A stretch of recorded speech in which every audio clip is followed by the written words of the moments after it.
Biznesda rahbarlar o'zlari sezmaydigan, lekin samaradorlikka salbiy ta'sir qiladigan qaysi muammolar tez-tez uchraydi? Muammolardan biri haqida gapiraman.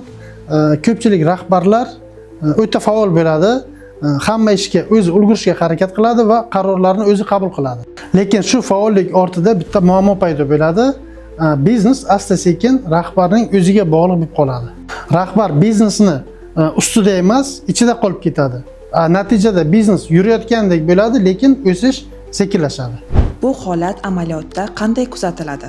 Eng aniq belgisi qarorlar faqat bitta odam orqali o'tishi. Xodimlar tashabbuskorligi sezilmaydi va ular tomonidan hech qanaqa masala ko'tarilmaydi. Chunki ularda baribir hamma narsani rahbar hal qiladi degan fikr shakllanadi. Shunda biznes tizim sifatida emas, bitta insonning, ya'ni o'sha rahbarning qarorlari va energiyasi hisobiga ishlay boshlaydi. Rahbar bunday holatni to'g'irlash uchun nimadan boshlashi kerak? Eng avvalo rahbar o'ziga xolis bir savol berish kerak.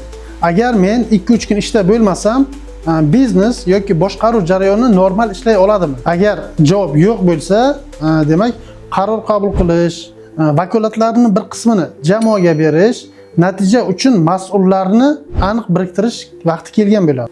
Shunda biznes rahbarga emas, tizimga tayana boshlaydi. Xulosa qilib aytadigan bo'lsak, biznesning o'sishi rahbarning qancha ishlayotgani yoki qancha energiyasini sarf qilib jon kuydirib ishlayotganiga emas, u qanday tizim, ya'ni boshqaruv tizimini qurganiga bog'liq.